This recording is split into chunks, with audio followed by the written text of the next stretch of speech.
So I'm joined today, episode 18. I'm with Travis, and we're going to get into Second Chance K9. How are you doing today, man? How are you? Are you doing all right? Yeah, dude, I'm great, man. We had a great day today. Yesterday was a little bit of a kind of a hiccup day, but today we had a great one. So, you go through and you grind through the bad days, and you be thankful for the good ones, I guess. Absolutely. So yeah, it's kind of funny. It's like, I'm sure we'll get more into it, but it's like Groundhog Day right now. So Right. Unfortunately, you had to say it like 3 times. So just an overlook on this podcast and what to expect. We're going to go through a bunch of cool stuff. So first, Travis is with Second Chance K9, and before we won't get too much before we try to jump into that formal intro, but we're going to go over his mission and what he's doing. How he started, how we got started in that project, some of his background itself, his history, and some of his experiences. Additionally, we're going to discuss something probably a little personal to him, but it's definitely vital to his mission. It's a part of the background of Second Chance K9, and we're going to cover the skill set of Second Chance K9, what he's looking for, aiming for. One aspect I think is really cool is I have it labeled as part of the team, and we're going to discuss the importance of military working dogs. And in the past we've discussed more law enforcement, but this is definitely gonna be more towards military working dogs, and we're going to chat and get into that, some of the aspects of the working dog, so like PTSD, and what Second Chance K9 is doing to basically create a symbiosis and like a coexisting relationship, and how they're doing that and what they're doing and what is entailing.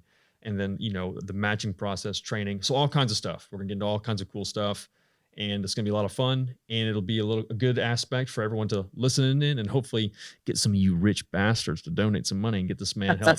We're always looking for that next guy who wants to make a dog happen, That's exactly right.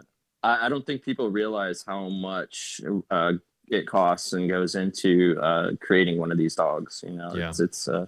It's a price tag. Oh, absolutely. And at the end of the day, it's such a weird thing. It's like, I feel like people, they take for granted the amount of time and the amount of, patience is what I always would tell people, especially with either whether it be training or anything with dogs. It doesn't have to be a military working dog, but these high drive dogs, they demand so much attention because of, one, how intelligent they are and how quickly they can pick up on stuff, but they just need that constant interaction so they don't absolutely just go nutso.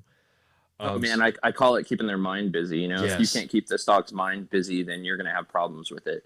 Like most of the time when someone comes to me with a problem, I'm like, well, when is the dog doing this? And they're like, well, it's really naughty after an 8-hour day of being like locked in its kennel while I'm at work. I'm like, of course it's naughty. You're the problem, not the dog. Absolutely. Dogs are just children. They're little children that need guidance, and they need to be told what to do and how to do it, kind of thing. Yep. Yeah. It's like getting one of those wind up toys, like, like the cars that, like, if you just pull it backwards, you just see like it winds itself up. So like it's just like these dogs are just kind of like that. Well, I mean, any dog really for that matter. It's like you just wind it all the way back up, and then like you're surprised when you let it go and it goes shooting across the room. Like, oh, I didn't know that was going to happen. Right. So it's right. Like, only these ones chew your cabinets and your drywall. Yeah. They this wind-up car chews your drywall. Yeah, they can be kind of crazy. So it's right. Like, but that's part of it for me is that craziness is that chaos that they bring kind of helps me to manage my own internal chaos. Like their chaos by me outwardly managing their chaos. I'm really managing my own chaos as well. Yeah. It's kind of funny how that works too, and how it kind of balances each other out. And then it kind of has like, I think a lot of people have something kind of like that without realizing that's exactly what they're doing. It's kind of interesting. Oh yeah. I never knew I needed a service dog until I actually had one, and then from there it's just blossomed, For sure. So including chaos, we're going to go ahead and jump into our questions. And the first chaotic question I'm going to bring up is, what is your favorite cereal? Oh, my favorite cereal. Honey Nut Cheerios. Honey Nut Cheerios. That's actually pretty good. So, small story, my grandparents used to have Honey Nut Cheerios all the time, and I would actually get like a spoonful of sugar and dump it in there and mix it around. And I don't know, for some reason, it just creates like this massive, like, just pool of sugar at the bottom because I would like Right. more than an actual spoonful of sugar. But, Right. yeah, so I would eat that. But man, it's like My a sugar close rush. second would be the Chex honey nut Chex, I think is what it's called. But that would be my close second. I don't know, something about that honey and like that flavor just does it for me. Yeah, especially. Yeah, absolutely.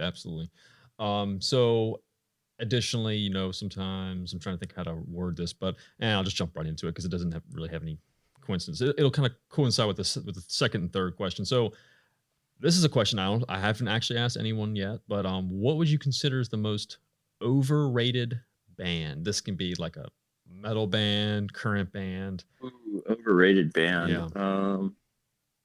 Man, for me, the most overrated band would be, shoot, that's a hard one. That upset some people, man. I know you got the Backstreet Boys. You know what I mean? Like they're so there's been a bunch of dudes come out of the Backstreet Boys, but the band was like kind of like and there's been some I think didn't Wahlberg and the other guy come out of the Backstreet Boys? I don't know, dude. Or was that NSYNC? No, it might have been NSYNC. Yeah, yeah. So I think you're thinking of NSYNC. I don't think Mark. Yeah, I think Mark Wahlberg came in NSYNC, but I agree with you though. Yeah, so that's my most overrated. Yeah. Whatever boy band that those guys all came out of. Yeah, I think that's like one of those things that just was like an occurrence during the '90s. Like they just were present and there, and so like I don't know. It's like one of those things. If you weren't there, then you didn't understand it. But like looking back at it and like listening back, it's just kind of like, it's like whatever. But, and so like weird. It wouldn't survive today or before this period. Yeah. Justin Timberlake. Yeah, that's the guy. So like Wahlberg has like one character and all his movies are one character. I kind of do respect Timberlake though, because he can actually change his roles up. You know what I mean? Whereas like every Wahlberg movie I watch, I'm like, dude, like you have one character. It's like it's like watching The Rock over and over and over again. Yeah, it's like having a Wahlburger all over again. Right, exactly. I was just there was actually a video someone sent me, and it was like a dissing contest, and it was between Will Ferrell and Mark Wahlberg, and I guess it must have been some kind of like background video to the new guys with the old guy. I can't remember the name of the movie, but they were making the other guys. Yeah, the other guys. The other word for it, but and Will Ferrell is naturally he's got like such a very unique sense of humor, and like like he's quick. Yeah, like I've heard and I've seen like some like B-roll stuff of Will Ferrell going at people, and he's a witty dude, man. He can throw it down. So it's like Mark Wahlberg's were pretty bad insults, and then he said, listen, if I had to eat shit or eat a Wahlburger, I would eat every little bit of shit. And like it was so dead serious, deadpan. Voice didn't change, facial expression didn't twitch, and it was like whoever laughs first, loses. And like, Mark Wahlberg starts dying laughing, but just like just the way he said it was just fucking hilarious. And I was just like, right, oh my gosh. Dude, that's crazy, so funny. So anyways, we'll move on to the last question, and then we'll go ahead and really just jump into it. But this will tie in. What is a dog trick that you just can't stand? Like what is a dog trick that you wish people just would not teach their dog? It's the Facebook dog trick. I think it's somewhere in Asia, and these guys are having like Malinois like run up trees and catching them, and they're having them do these these dogs are going 15, 20 feet in the air, and then these guys are luckily catching the dogs. But what scares me about that trick is the layperson's going to start having their dog do these jumps or whatever. And I don't think they realize how sensitive these guys' knees are. And we actually rescued a police dog that was going to be put down years ago, like 2008, because she blew out her knee and needed an ACL surgery. And they were just like, the police department can't afford that, So they were like, put her down, And so we scooped in and rescued her. But I don't think people get like how at risk you're putting these dogs when you try to get them to climb a 15-foot wall, or you get them to, jump over, and climb a tree for a ball drive toy that's, 25 feet in the air, and then, oh, I'm going to catch it. What happens that time you don't catch it? Yeah. We would only jump our dogs when we did it once or twice just to like expose the dog to it. But then once the dog was exposed to it, we tended to not jump them because, you're talking about like, if you mess up, you're going to injure that dog and put it out of work, and when you spend $75,000-$100,000 on a dog, you just don't want to do anything that's going to cause it any damage. Yeah. Unless, yes, like you said, it's like one of those things you want to expose them to, just so it's worst case scenario, they have to utilize it and they don't, get scared away from it. But at the same time, you're like, it's like a last necessary thing. You don't want to have to enable it. Yeah. Oh yeah. Yeah. So my worst trick would be the guys on Facebook jumping their dogs 25 feet in the air. Yeah. I agree with you too. And I think it's, again, this kind of puts into perspective, like, the average person who goes and sees these videos are like, oh my gosh, that's incredible. And I'm 100% guilty of it, because I remember seeing like, look how it's incredible what these dogs are capable of doing. But you're right. You're 100% right. Like, the one time you can't catch the dog or it lands poorly, or, I mean, all it takes is a foot to land improperly on a person, and then the person, obviously, like, reaction wise, you just, anything there's too many variables of something that can go wrong when that happens. That's, or the layperson, those guys are, I don't think they're experts, but I mean, they're really good at teaching their dog to do that one trick. But, at the same time, like, I just worry that other people are going to try and emulate that trick. Sure. I mean, still at the same time, it seems like a lot of that stuff has no real importance at all. And it's just literally just for clicks, especially in the it's clickbait. Oh, it's totally clickbait, which is fine. I mean, that's what they're doing, Yeah. Unfortunately, yeah, I agree with you now. And then I think hopefully that'll tell some people to stop clicking on it. You have to discourage that. So cool, man. So let's get into it. So Travis, you're with Second Chance K9, and you are the creator, the owner, the whole shabab. This is your thing. So let's get into it. So what is Second Chance K9? So Second Chance K9 kind of happened on accident. I was a fifth group dog handler. I was on a team, and I had the opportunity to stay on a team longer if I would take a dog. So I jumped on it. I was like, dude, I just want to stay on the team. I didn't know anything about dogs. I mean, I had a dog, but so I was like, yeah, dude, if I can stay here longer, then definitely I'm staying. This is what I want to do. And so kind of struggled through it at first, because it was a steep learning curve. I had some dogs that I didn't get along with, that were, didn't understand why I wasn't getting along with them. Yeah. But it was more like the dogs were one of them was sick. He had Lyme's disease. I'm sorry. And then the other one had a heart murmur. So I'm sitting here going through these dogs, and I couldn't figure out why I couldn't get these dogs to work, and it turned out that they had, something wrong with them. So landed on my dog Bear, who I'm looking at a picture of now, and just clicked, like everything just fell into place. And basically I started Second Chance K9 to honor his service. He retired to me after some struggle. They weren't going to retire him because he was kind of young when I got out of the Army, and he just was a jerk. Like he would fight everybody that came to try to take him out, or if a handler tried to come in and be his handler, he would just fight them. And he was just like, dude, he wanted nothing to do with them.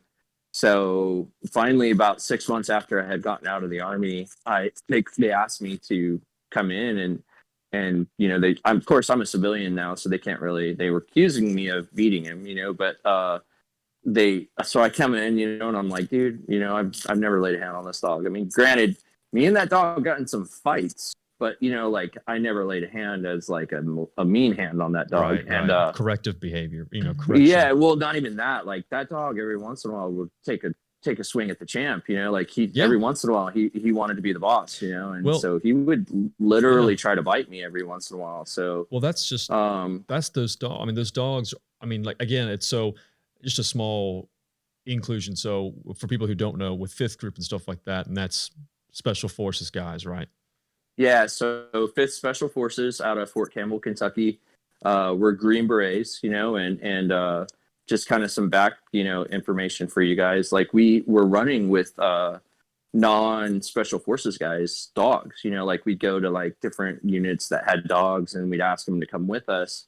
Well, Gotcha. nobody works with you like you work with your own. So we were having kind of some problems with communication and equipment and like, oh, what's this dog good for? So we kind of I was one of the first 12 dog handlers for special forces, and we kind of just said, like, screw this, we're going to do it ourselves. And so we created our own dog program, and we leaned heavily on, like the Delta Force guys or the CAG dudes. We leaned pretty heavily on those guys. One of my mentors, I still talk to him today. He was a former dog handler for those guys, and and all of that kind of led me to where I'm at right now with Second Chance K9. Gotcha. So back to Bear. Bear, he just didn't want to work for anyone else, and so I'm there. I'm at the kennel, and I'm watching on the cameras as someone goes to drop a pan for him or feed him. We call it dropping pans. Mm-hmm. And Bear's losing his mind. He's like trying to bite the guy. He's looking rough. He's not clean. He can't come out of his kennel. Nobody can get him out and give him breaks and stuff like that because he tries to eat them. And so he's biting the bars. And I'm like, whoa, that's not the dog that I deployed with. Because Bear and I had deployed 4 times together to Iraq. So I'm like, dude, we talked for a minute. I'm telling the kennel master, who's a friend of mine, and the master trainer, who's a friend of mine. I'm like, dude, I've never seen this kind of behavior out of that dog. Like, not once. Like, granted, we had some knockdown, drag out fights, the two of us. Like every once in a while, he'd want to be the boss, and he'd come up the leash, and he'd be coming at me to take a swing at me, and I'd swing back at him, kind of thing. But never to that extent. And so I was like, I don't know what to tell you. So they were like, we know you're a civilian now, but would you be willing to go over there and see what he does to you? So as I'm walking down the row of kennels, I'm calling his name. I'm like, Bear, like, hey, Bear, and his real name was Ferris, which, because the breeder we got him from in Europe named everything in Latin. So his name was Ferris, which then went to Fairy, which everybody made fun of him. So I kind of changed it to Bear. Yeah, he looks like a big bear, so I changed it to Bear, And so as I'm walking down calling out, Bear, Bear, hey, Bear, he's like literally losing his mind. He's jumping 6 feet in the air. He's just so excited. He's whimpering and crying and just like losing it, ready to switch, like, oh my gosh, you know what I mean? So I'm like, I told the trainer, I was like, dude, I'm gonna take him out. I'm gonna clean him up for you guys and stuff.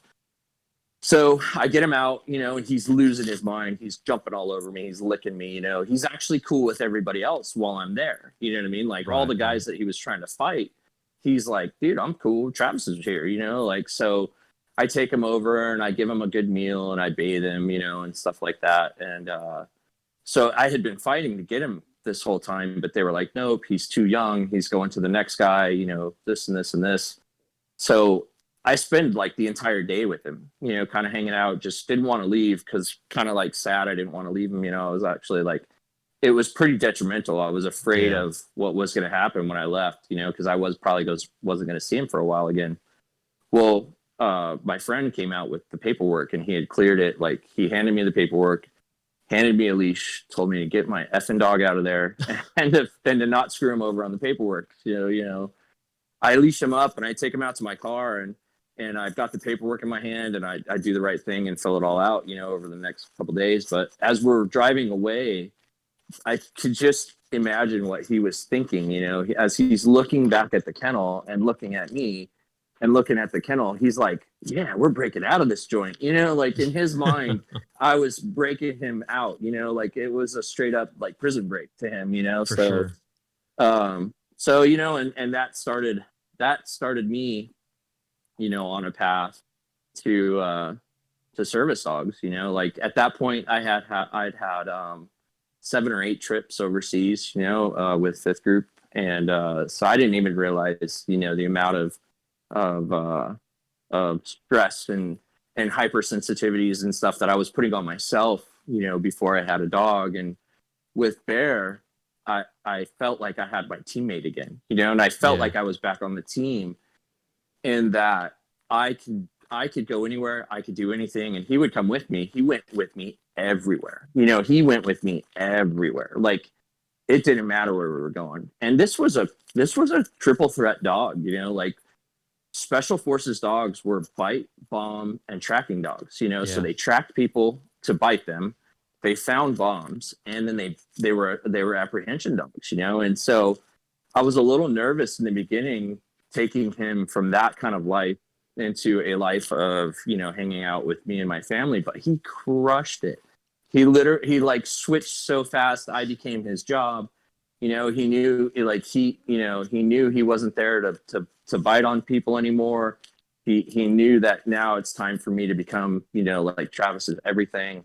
Right. His bite. Yeah. His shifted gears, his bite, kind of, he never bit anybody, but he was very defensive, and I didn't work on the biting anymore. I kind of put that away and let him just be a dog.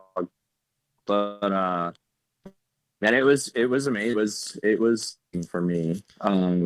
So I was just going to say that's incredible though. How a dog is able to transition, and you said he was pretty young. So how old was he at the time? Like 3 or 4? He was about 7 years old. Oh, okay. So no, he was like 6 or 7, which is young for a dog to retire. Like 9 or so is about the average for retirement. I got him when he was 3. Okay, so I ran him for about till he was about 7 years old. Gotcha. So really, they'll keep dogs in the program. I mean, obviously, like you said, the amount of money they put into the dogs and stuff like that, they obviously want to keep them in as long as possible, and they don't want to have to have another dog replaced. But man, so they'll keep a full working long dog for 9 or so years. And I think, again, I'll make one comment, and of course, you're a lot more knowledgeable in the whole aspect as well. But when you talked about him taking a swing, I don't think people realize that these are the top of the line dogs, and they pick the baddest dog in the litter. Like, he's the baddest motherfucker. Oh yeah, so yeah. He's going to test you every time and say, hey. Oh yeah. Yeah. Vibe check. Let's see if you're still the alpha there. Yeah. It's straight up the Green Beret song, like 99 guys will test today. Only one will win the Green Beret. And that's exactly how it was with the dogs, in that, like, out of 100 dogs, you maybe might get one that could qualify and meet the mustard of being a Green Beret dog, because we're asking them to do so much more than we're asking like the average patrol dog. The average patrol dog that you see in a police car is either just a single purpose, like a bite dog, or they're a single purpose in that they're a drug dog. Like, it's very rare to find a dog that can even do two tasks, let alone do multiple, like bomb, bite, and tracking, and those were just kind of, what we asked them to do. There was so much more to it as well, like there was the social aspect, there was the, the being on target aspect, there was the teammate aspect, like the things that we asked these dogs to do. It's pretty incredible. Yeah. So was he a Malinois, or was he a German Shepherd, or he was what we call a dirty Mal. Gotcha. Where he was a Malinois, but he had probably had some German Shepherd, like kind of like 3/4 Malinois, like quarter German Shepherd. Yeah, he was a bigger dog. Yeah, good stuff. So I know you told me. So when dogs are into the program, and you said you had them already for a couple years already, for 3 or 4 years, 4 tours as well. And correct me if I remember wrong, or if I misquote. How old are dogs normally when they're actually entering this program? Because I mean, obviously, even at an age of like 2 or 3, they're still basically like puppies, and mentality wise, like they can still be little bastards. So, oh yeah, about 2, 1.5 to 2 is about when you want to start like on the bite work. You definitely want their teeth to be fully developed. You definitely want their growth to be fully developed, and those growth plates to actually be closed before you start initiating some of the stuff we do is pretty stressful on the dog, so getting onto a bite sleeve, like you want those teeth to be in and ready to go. When we do bite work with these dogs, we're tossing them around a bit, like they're jumping and and they're latching on to people, and we're at physically throwing them a little bit, you know, like when a dog bites, you kind of want to throw it to the ground and see if it'll release the bite, and you're kind of like Testing. you're not beating on them, but yeah, you're kind of like you're pushing them pretty hard. And so at about 1.5 years, all their growth plates are normally pretty closed up, and that's about the perfect time, which actually translates very well for me in service dogs. I like to rescue anywhere from 1 year to 3 years old dogs, because you know, I know they've reached their growth potential. I know I can start environmentally exposing them to things. Sure. I know that I'm not going to have like maybe the puppy problem. Mm-hmm. They're still pups, but I'm not going to have like the puppy issues that I would with, you know, like a 6-month-old dog. Right. As I sit here and play with my little Dutch Shepherd while we're doing this interview. Yeah. Okay. So, I mean, that's incredible. So obviously, like you were, and I'll jump back to where you were. So, you know, jailbreak, he's out. The mentality for him is changing. And to me itself, that's pretty incredible, because I feel like, especially for a dog like that, and especially going through a stressful situation, he just flips a switch and he's able to just, you know, and not even just that, he was the baddest of the bad. Yeah. You know, at the time when he was at 5th group, and I haven't been there a while, but he was the baddest of the bad. You know, like he was probably the number 1 dog in the kennel, because he could go from, he duped like so many, he killed a couple of people, you know, like on a bite, he got one guy by his neck and he ended up dying from it. But, you know, he was just the baddest of the bad. And so for him to be able to just turn that off and become, you know, like my dog, you know, it was pretty incredible, you know.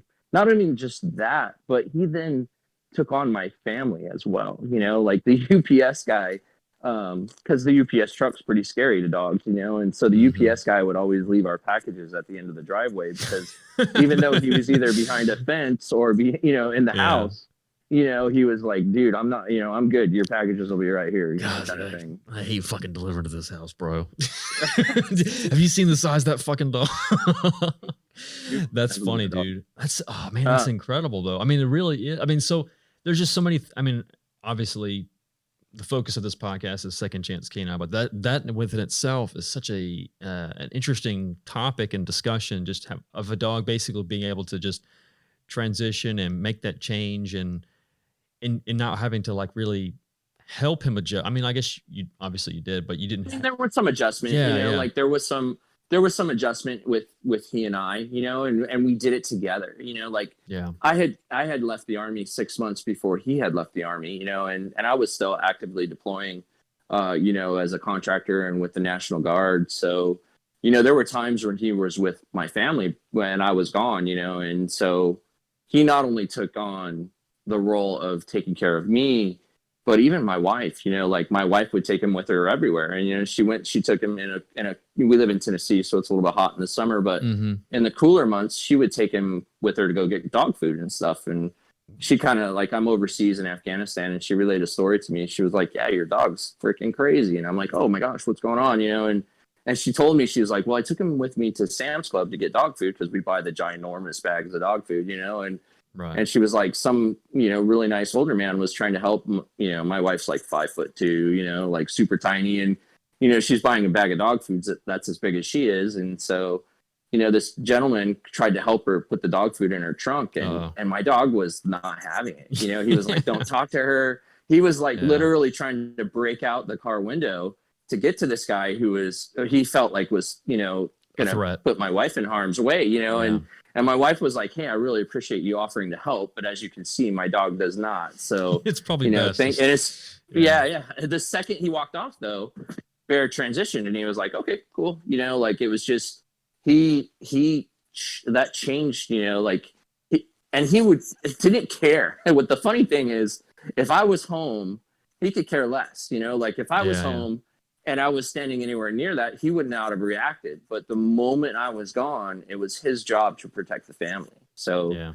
it was just an incredible story, you know, just the way he affected not just me, but, you know, my whole family, my son was born when we had brought Bear home. So I was a little apprehensive. I was like, dude, I'm bringing this dog home. I've got a baby. But he was like, dude, my son could do anything around him. And we were always super careful because, he is a former bite dog and stuff. But, my son's first words weren't words, they were barks, like my son felt like he was part of the pack, he was a dog, kind of thing. So if the dogs would go to the window and bark at the cars driving by, my son would go to the window and bark at the cars driving by. He was just like, this is who we are. This is what we do. We're dogs.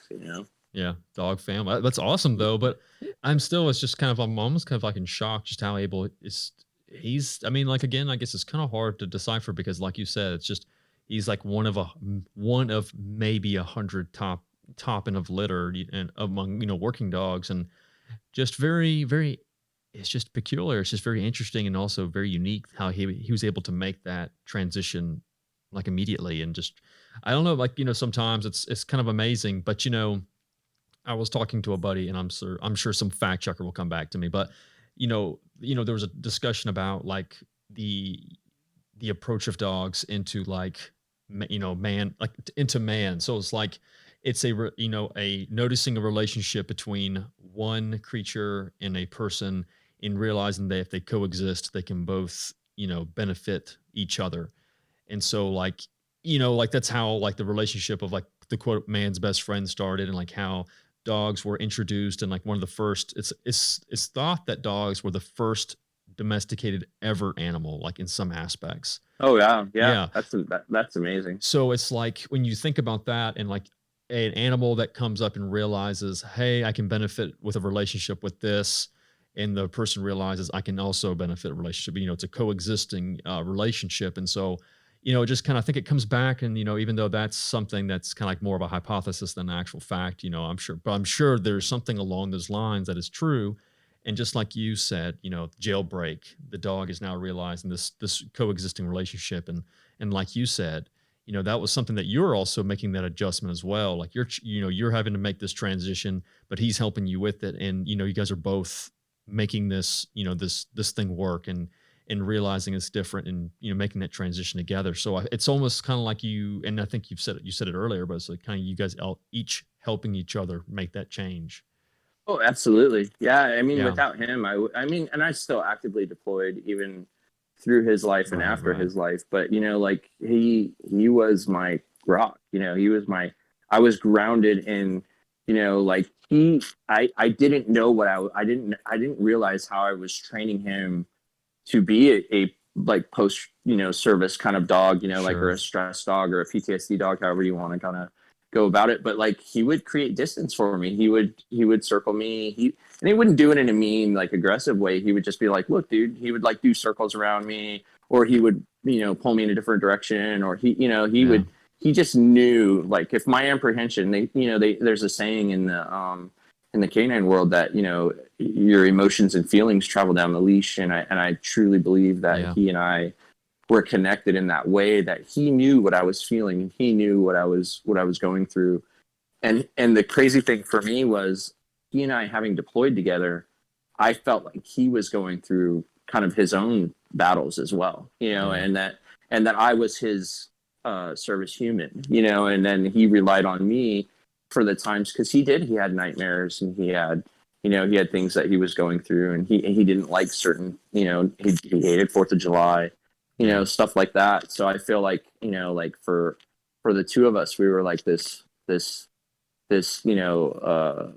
not broken, but, bent up partnership in that, like I was there for him during his tough times and he was there for me during my tough times. And as I talk about Bear, I don't know if you can hear it through the microphone, but my dog, my little Dutch Shepherd, is like covering my face in saliva, because he's like, he can tell it's like eliciting emotion from me. And so he's like, it's okay, as he's licking my face. Yeah. It's 100% agree with you. Even like with my Shepherd, there's been times where I'm just insanely stressed out, or like, or just something is just completely just, aggravating me. And then he just, like you said, they just sense it. They can feel it. Like, they can, that presence, that feeling that just travels, like you said, through the leash. And, it's funny seeing how they go out of their way and, reactionary to try and, say, hey, it's okay. All right, chill out. Or at the same time, they can feed off that emotion as well. So if you're really stressed, then they can also get really stressed too. And they can kind of influence their, their decision making at times. But that's incredible. So, and I know you're kind of saying it right now, but and for people, and so is a PTSD really, really common with military working dogs, especially in a post sense? I don't know. It's hard to say, I guess. I guess it's really hard. Yeah, because I really only experienced that one dog who came to live with me or was around me.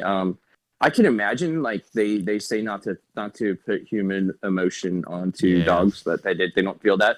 But I kind of disagree, and I'm sure some, like you said, some fact checker or some like super level, dog trainer is going to try to destroy me on it. But I feel like dogs do elicit emotion and do show emotion. Like it might not be 100% the same emotions that I go through, but I feel like it's. You can't look at a dog and when I have a dog who does something naughty and I'm getting angry at them and I'm scolding them for it, like I can see on the face of the dog the sadness, I can see on the face of the dog, or when I come home, and the happiness, the true joy that the dogs have for seeing you, But I definitely think that the dogs have their version of emotion, and I'm glad they do, whether it be good or bad, my dogs get sad too,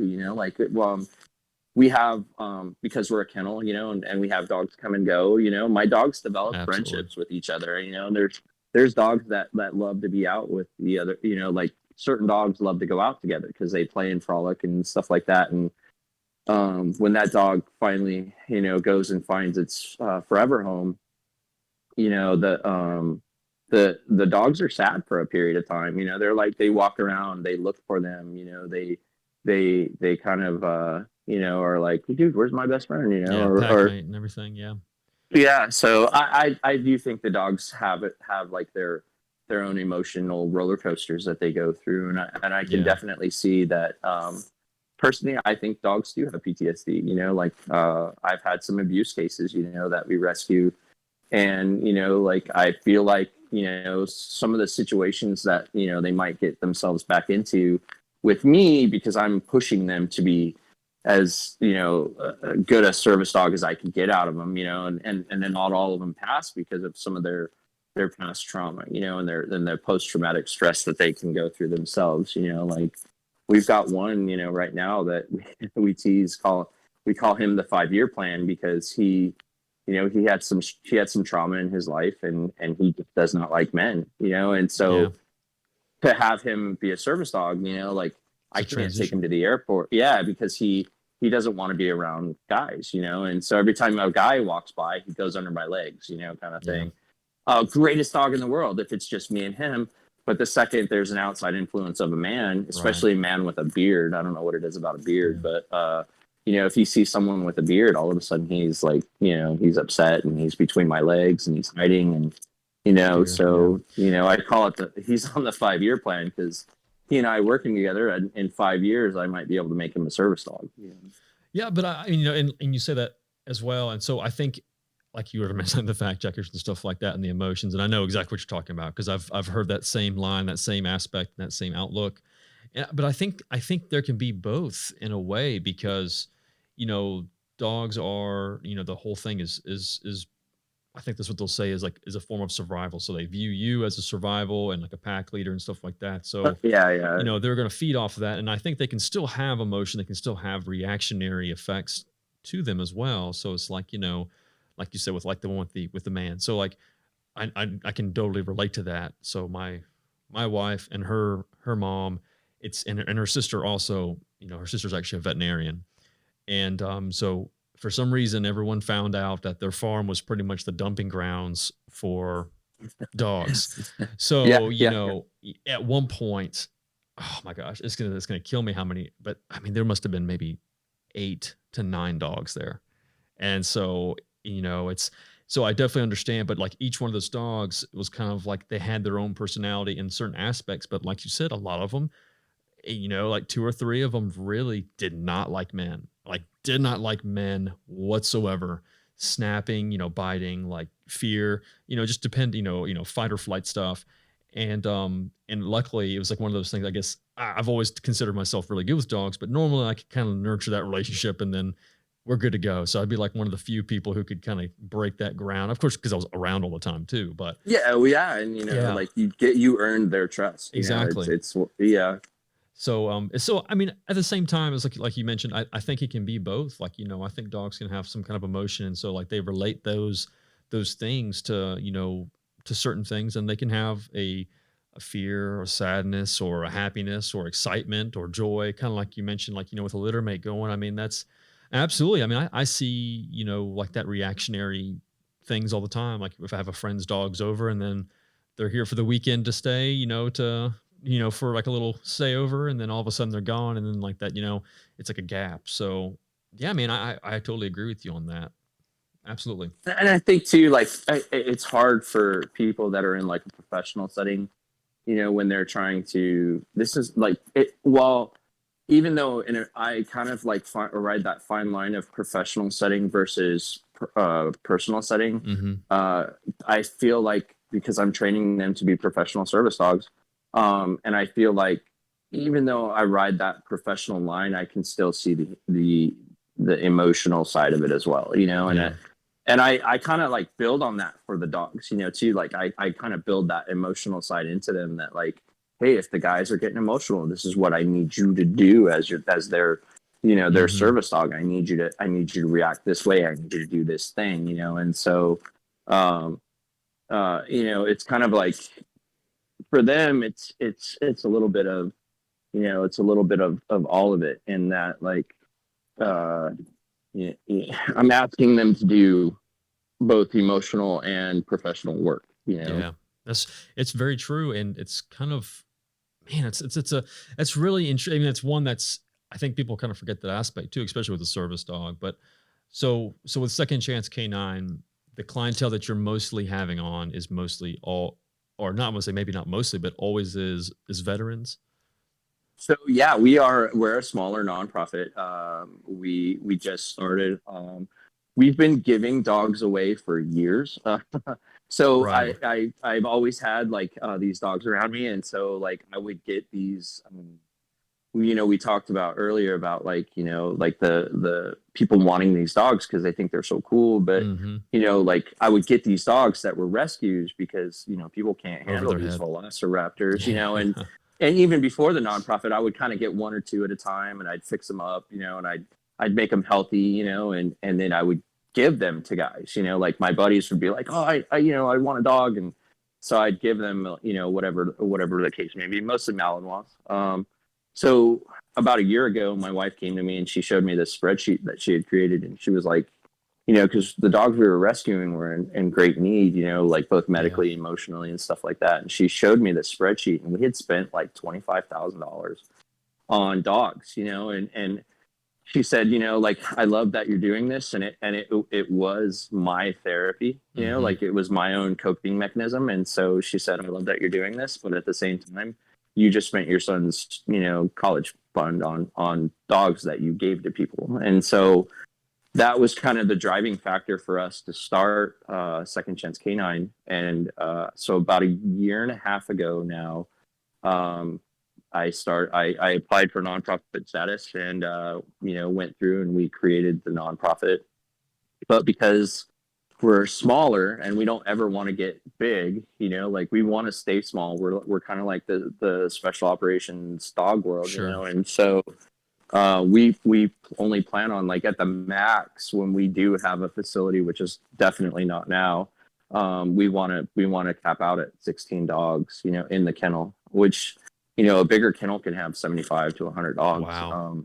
But that's not us, you know what I mean? Like we're very geared towards stuff, we're very geared towards the special operations community. So what we do is, number one, you have to be a veteran. We don't do active duty guys, just because we feel like if you have the opportunity to still deploy, You don't need you don't need a service dog. So we only do veterans, and we only do special operations veterans. So we work with special forces, we work with Marine Recon, we work with Navy SEALs, we work with Air Force Special Ops, and we work with Rangers. And that's the core group of guys that we work with, because basically I'm training every one of these dogs personally, and so in order for us to be able to maintain that, we had to kind of set like a left and right limit to it. Like I would love to help every single veteran there is, but you're talking that's hundreds and thousands and millions of people in need, and for us to stay kind of, hyper focused and to be able to make an effect in, one specific area, instead of trying to we want to make a great effect in one area instead of like a minimal effect in all areas, and so we decided, because I come from a SOF background, that we would stick to working with those guys for now. And I'm not saying we won't expand that later on, but right now, because we're small, we work out of our home, our home, our kennel is in our home, and so we're kind of just sticking to that until we get, some help, and we're looking at grants, and we're looking at, how to expand this, but we're not in a rush, So something that you mentioned, and we hadn't talked about it on recording, but you'd mentioned it when we chatted on the phone earlier, and you'd mentioned actually that the unfortunately, and it's not a good stat at all, but some of the highest suicide rates is special forces guys as well. I mean, if you look at our numbers are pretty high, and when I say our numbers are high, because we're a smaller force, but our numbers are, our numbers don't register with some of the bigger groups, but out per capita, the special operations guys have a higher incident of TBI. They have higher incidents of divorce. They have higher incidents of multiple deployments, and so our guys are hurting, our guys are hurting bad, and I don't know anyone who doesn't know someone who's kind of made that ultimate decision to end the pain. Everybody I know knows someone else who's going through that stuff as well, and so we've all lost brothers both in combat and at home. And so one of my goals was, to slow that down, to try and get that number to go way down. You're never going to be able to just 100% not have that number. There's always going to be people that slip through the cracks or just make that ultimate decision, and so for me, I want to, take that number down as low as possible, kind of thing. I mean, even one life is more than enough, but at the same time, and just like you said, is like with the special operations community, they're used in so many different aspects as well. And so they're utilized in the multiple tours, and they, in a way, and you kind of mentioned with the dogs, how they're multifaceted. It's the same thing. Same thing with the special forces guys. I mean, there's a reason why you guys are just beat to the ground. It's because you guys are so reliable, dependable.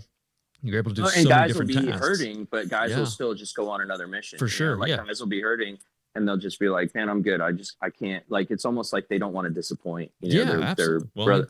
And so guys, while they're hurting, and I think, in the past, it's been kind of a really bad thing to stand up and say, "Hey, I'm hurting," and I think that's changing in itself. Guys are able to say, "Hey, I need to take a knee," kind of thing, and so.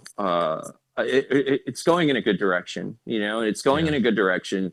The wars are kind of slowing down, and so now is the time for something like Second Chance K9 to take a lot of those guys who need some healing and need something, the drugs don't work. I don't believe in them, I feel like they're,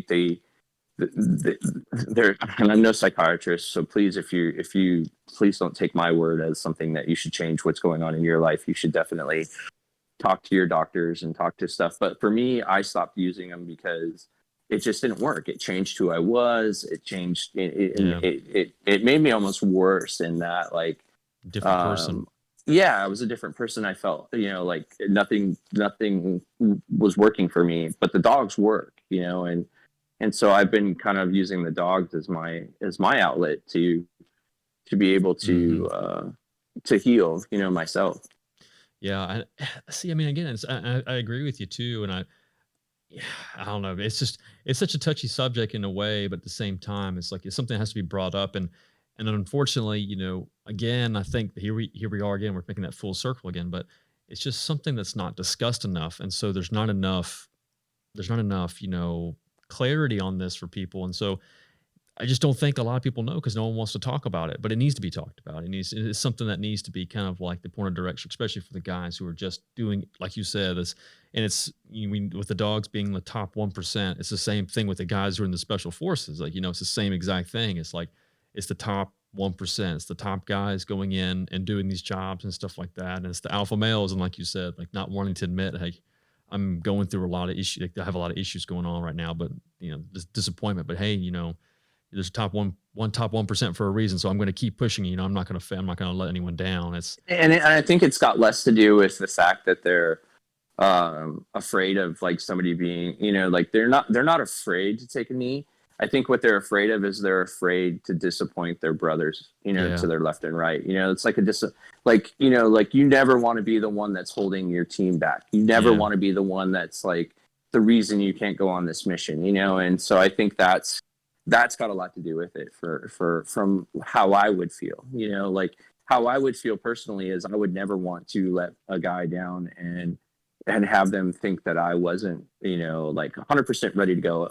Let's do this right now. Like, oh, this is what's going on. And I feel like that's like a lot of the attitude amongst, a lot of my guys, like none of them want to, be the reason we can't do this mission, or none of them want to be the reason that something fails, Yeah, absolutely. And that's hard too, man. That's really difficult, but that's such a cool.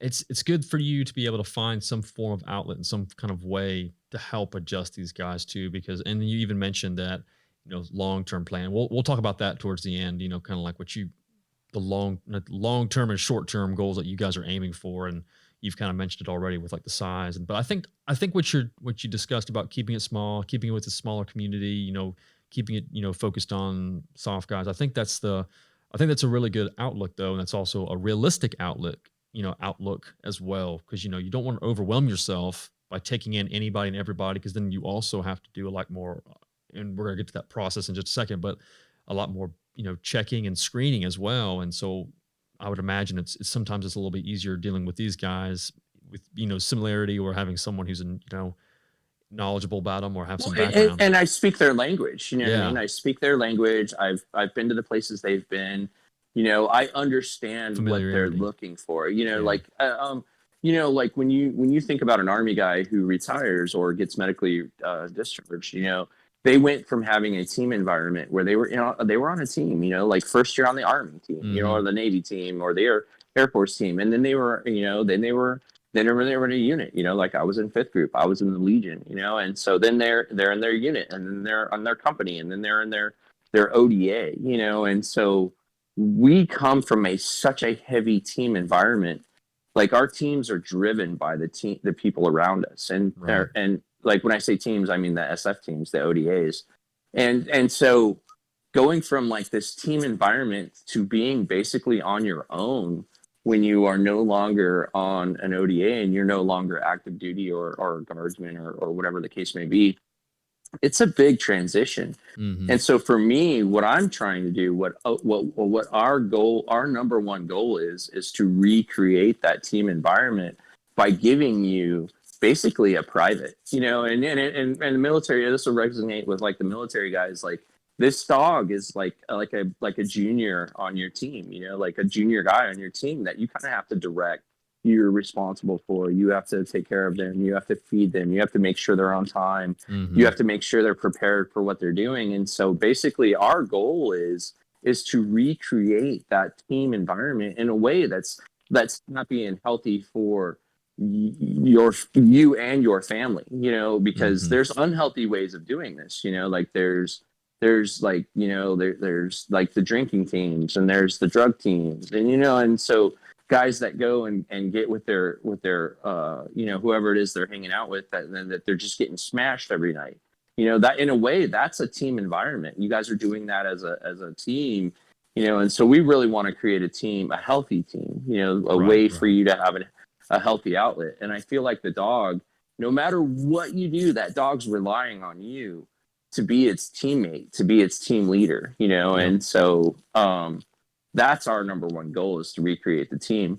The byproduct of that is like the guys, like all my guys have like, especially, you know, before my time, you know, like not so much, you know, they didn't deploy with dogs as much and stuff like that. But you know, my peer group and post my peer group, man, they've not been on a deployment where there wasn't a dog. You know, like dogs were such a crucial and a tool to our environment that, like, I don't know what deploying is like without a dog now. You know, like I've not been on a deployment where I wasn't like, oh my gosh, where's the dog at? You know, like, and so there's a trust there that's built with these guys. When you think about, like, this guy put everything on the line, the dog was clearing the path for him to walk. The dog was checking vehicles that were coming on and off the base for bombs that were trying to blow them up. The dog was searching the home, you know, that they were going into, to make sure that if they could find what they were, you know, what they were looking for, and that, oh, is there a bomb in here? Is this house going to fall on me? You know, like things like that. So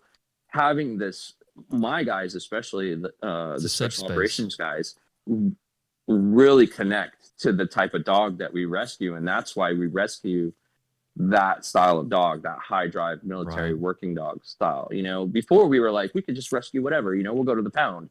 And then we kind of centered in on, man, these guys really connect. You know, like really I had a veteran over to the house tonight, and he's been out for a couple of years now. He retired Navy SEAL, and I've got a dog that's ready for him. And I was like, dude, this is going to be your dog if this works out. And like the smile that was on his face, you know, from seeing this little tiny Malinois that was just happy to drop a Kong at his feet, you know, and so I'm sure in a way it kind of took him back to his deployments in a good way, you know, where he was playing with the dog while they were waiting to go on a mission and stuff like that. But then the trust that comes with this dog as well is just above anything that I could do for you prescription wise. You know, like I couldn't write you a prescription for trust like you have in this dog. You know, it just doesn't happen. It's the truest form, you know, with dogs, and, you know, there's no hiding or different kind of behaviors. It's just like a complete 100% transparent clarity, and just the truest form, like you said. You can't describe that. And that's what I was going to ask you. So obviously military working dogs are utilized more so, like you mentioned, more now than ever. And it would be a rare sight for there not to be one. But, you know, you know, there's a bunch of pictures that always float around, and you'll always see this badass dog that's with the team and with a group, especially special forces guys. And it's always kind of an attribute of like maybe a mental booster as well as a force equalizer, especially on a team. And you mentioned, I think when we chatted, that how essential they are, and like how they're viewed as a member of the team, not necessarily, even though they are an asset, as in like it's something that can be utilized, but they're more than an asset in the views of the guys who are on these teams too. Oh yeah. Oh, yeah. So much more. I mean, my dog was a team dog, you know, like he was an SF guy.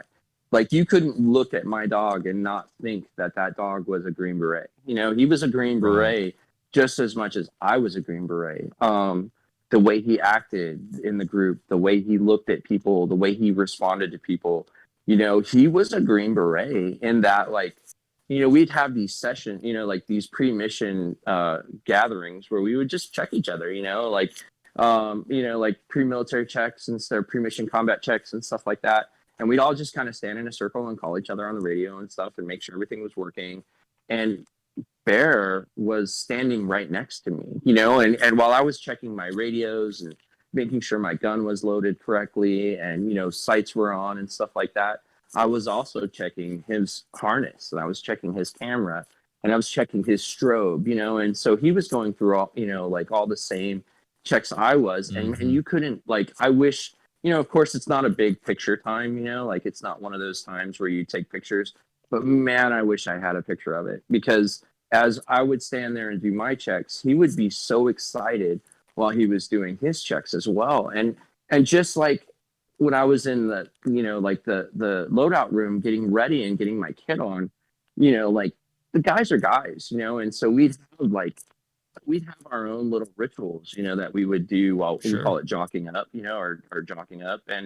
And so while we would be jocking up, someone would throw some like pretty heavy music on, and so Bear knew, and it even translated to home, like Bear knew when the heavy music came on in the team room that we were going on mission, and so he would start getting, he'd start getting amped up himself. I learned too at home, like my radio started playing or something, and my wife was dealing with him, and I was out in the garage or whatever, and she was like, your dog is like dancing all over the house and he's drooling, and he's just like super amped up. I don't know what you did to him. And I was like, well, and I took a listen and I could hear my radio on in the background, and I was like, like heavy metal's on right now. What do you expect him to do? He's amped up, man. Yeah, he's ready to go. He's back in Iraq right now, and so these dogs are the ultimate team guys, and they trained the way we would train together, and they would know,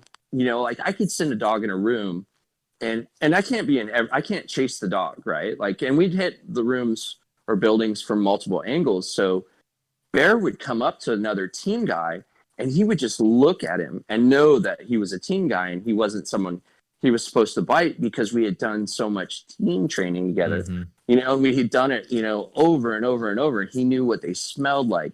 He knew what their kit looked like.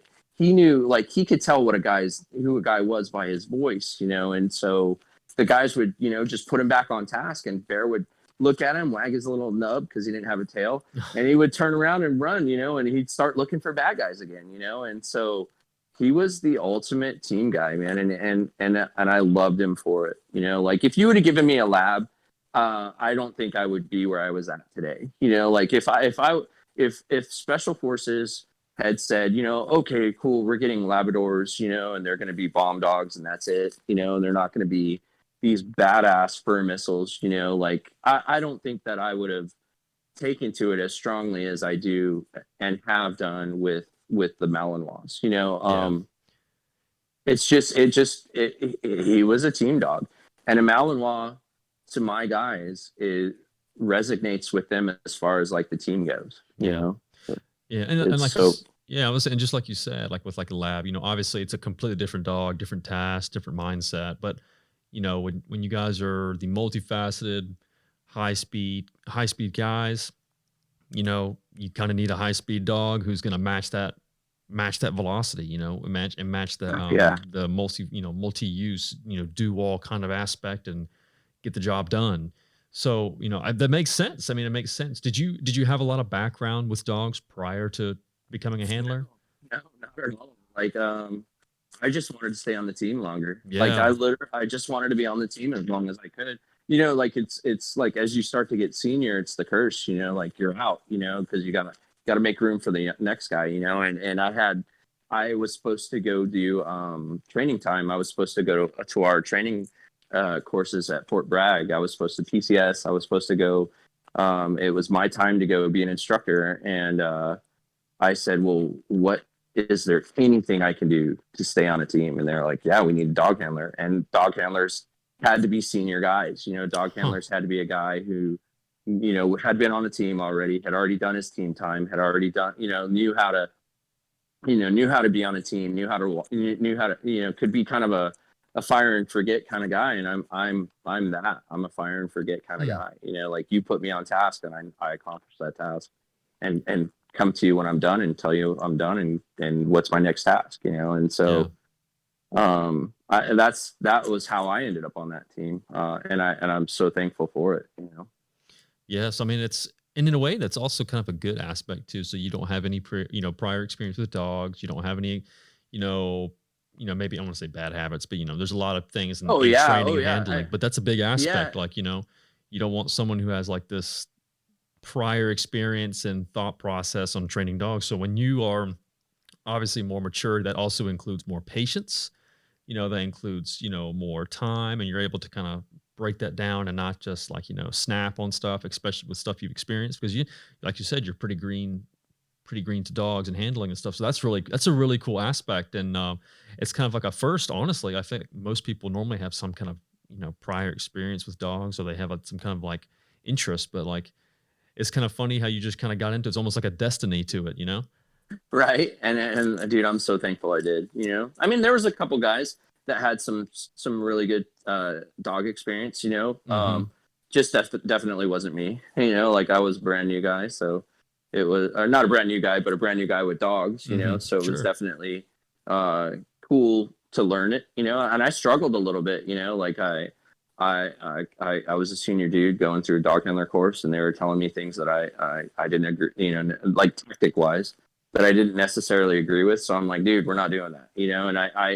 I had to kind of like explain, hey, this is definitely not something I would have done, like, so there was some growing pains because I was one of the first 12 guys to run a dog for special forces. That's so pretty not just not growing pains for me, but growing pains in the training as well. Yeah, I mean, and I've granted if it's a new program and stuff like that, and yeah, I mean, like again, it's just like you said, there's no other way better to put it. It's just some growing pains and kind of getting that sorted out, and how to utilize, and what to expect. That's still pretty incredible though. You're still like one of the OG guys especially for SF guys, for start having handling. It's funny because I've listened to other podcasts and other episodes of people, and like you said, they would utilize other deployment, other guys there, not necessarily SF guys, but other guys there who were handlers, and bring them along. Like I'm forgetting his name, it's slipping my mind, but there's a big popular guy who would do that, and I think he lost his dog in combat, but made the ultimate sacrifice and saved a bunch of people as well. But right. Same aspect where technically he wasn't. I think that was, man, I wish I could remember his name, but more or less, I think I think he was rolling with like, SEAL Team 6 guys and red team and stuff like that. And if I said that correctly, but he was rolling with those guys, but he wasn't a SEAL by trade. He didn't, he wasn't part of that, but he was brought along, and he basically was just a reliable guy, and they started, taking him with them everywhere he went, and along with his dog, because his dog was also so reliable. So yeah, that's pretty incredible, man. That's really cool that you, and what year was this? Like, like later 2010? 2008-ish. Okay. Like 2000, 2008-ish. Yeah. 2008. I think I did my first dog trip. Very cool. Very cool. So let's talk about Second Chance K9 a little bit more, on like the process for you guys, and how you guys go about this. So you did mention already kind of like some of the selection for the dogs, and you've got it focused in. So you guys have your crazy bats, your crazy Dutch bats, your Dutchy shepherds and stuff like that, and your Malinois and your German shepherds. And so from there you got your military working dogs to resonate with your veterans and your SF guys. It's crazy. So right now in the kennel, I have a Belgian Malinois. Mm-hmm. I have a Dutch Shepherd. I have a German Shepherd. I have my dog, which is a dirty Mal. She's a little bit Mal, a little bit not Mal. Which it's crazy because my dog is actually the daughter of Bear. Like, so when Bear retired, yeah, he wasn't supposed to have puppies, but I had him locked in a kennel, and I had that female police dog that we had rescued, and I hadn't had a chance. I hadn't had a chance to get her fixed yet because we had just gotten her, and so literally Bear ate his way out of the kennel, broke through my bedroom door, and then ate through the bathroom door to get to her. And I came home and they were together, and I was like, "Oh, so that's not good." a little bit of a rule breaking there. We weren't supposed to do that, but but I ended up with his daughter, which has been, since he died in 2015. It's been a blessing. Like, she's my girl. She goes with me everywhere. She's my dog. She wasn't supposed to be my dog. She was supposed to be like my wife's dog, but she's my dog. She's 9 now, and she's getting ready to retire. So she's kind of like, between her and Bear, that's the backbone of the nonprofit, and we started this to honor Bear, and from honoring Bear, it is, yeah. And we've total, even before the nonprofit. So total, we've placed about, if I had to guess, I'd say about 25 dogs with veterans over the last 4 years. which isn't a lot, you know, like if you think about it is, though. I mean, like, yeah, it feels like a lot, and not all of them were service dogs. Some of them were just, you know, hey, I'm looking for a really good pet, and this dog resonates with me, and I just like to have one, and you know, so we'll rescue these dogs because we have an overabundance of people who think it's cool to get these terrorists, because these dogs when they're young are straight up terrorists. I'm telling you, like if nothing else sticks with you on this, a 6 to 2 year to like 3 actually, a 6-month-old to 3-year-old Malinois is a complete terrorist. It is a terrorist in food. It is a terrorist in your yard. It will destroy your yard.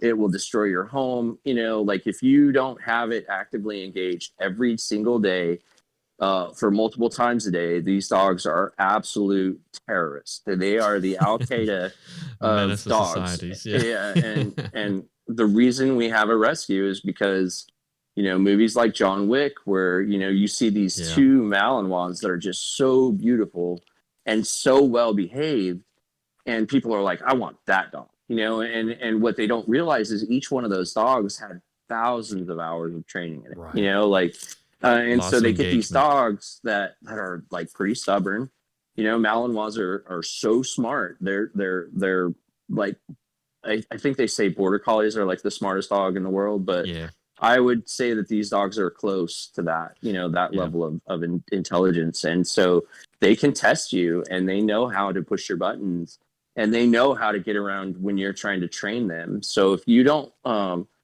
put them on like a strict training, playtime, downtime regime, you know, you have a problem. You know, you have a problem animal. And we get a lot of dogs that people are like, I can't handle this dog, or it's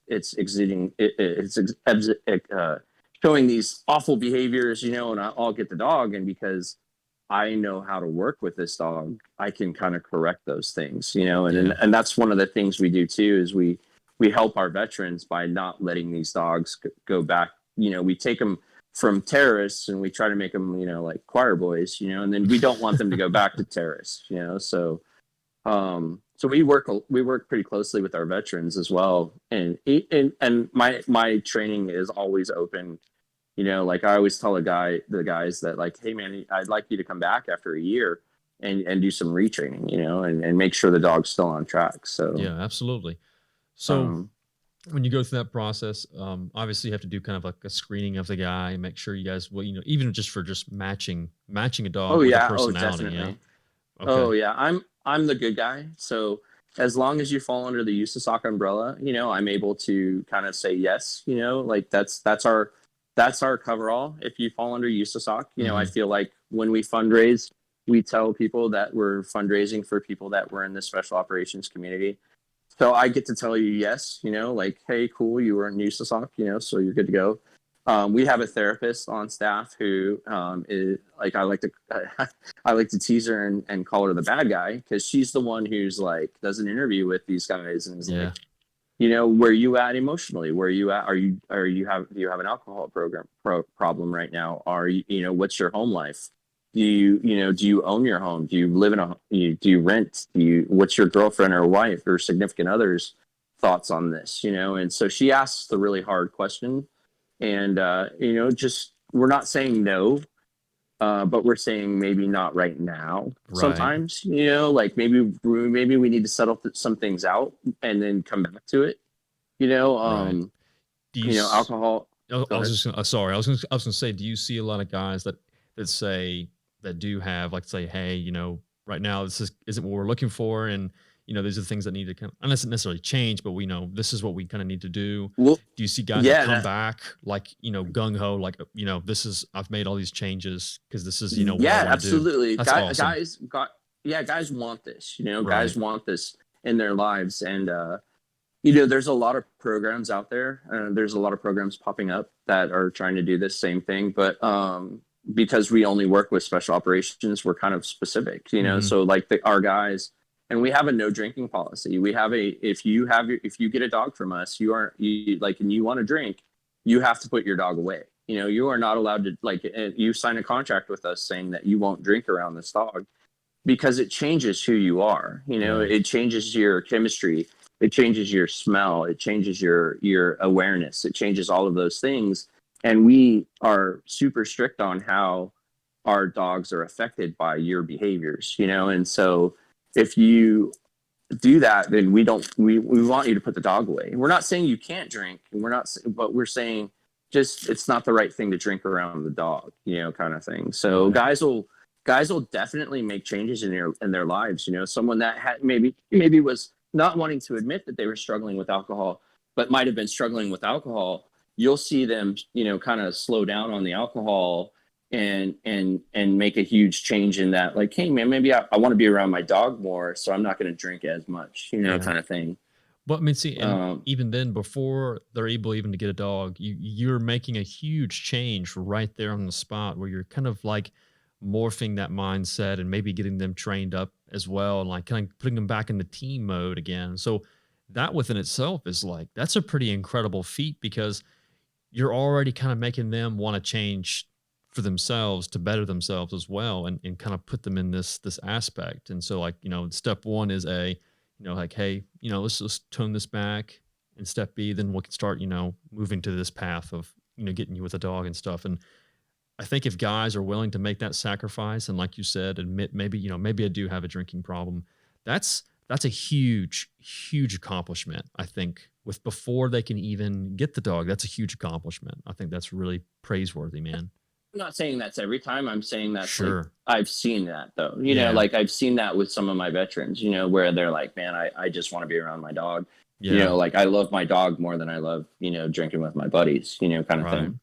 But still, even, one is more than none, and so. Oh, dude, absolutely. Yeah, so, even absolutely, just 100%. changing one opinion, or changing like one thought process. And sometimes, like, that's what I want to say, a healthy dose of reality. But, if that is, if that's what kind of changes that thought process, that's still, I think that's really important, man. That's really cool. And, I feel like a high speed guy like that is not always going to listen to someone who wasn't from that background as well. So I feel like, I find that big time. Like, our guys don't like the therapy sessions. Our guys don't like the, they don't want to go to, they don't want to go to your, group therapy session. They don't want to do the one-on-one counseling. Like, it's just not who we are. We're not complainers, and I feel like it's almost mistaken for, like, therapy is almost mistaken for the guys like complaining. And that's just not my guys. My guys aren't complainers. They're go-getters, like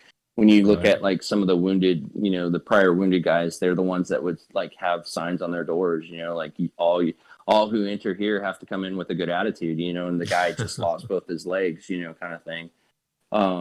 So yeah, my guys are definitely like, they're even in their post-service life, they're still tip of the spear guys. They're still successful in who they are and what they do in life. And maybe, we're looking for very specific guys, like like if you have the alcohol or drug problems, we're kind of saying, hey, not no, but not right now. If you go to a treatment program, then we're definitely going to take care of you.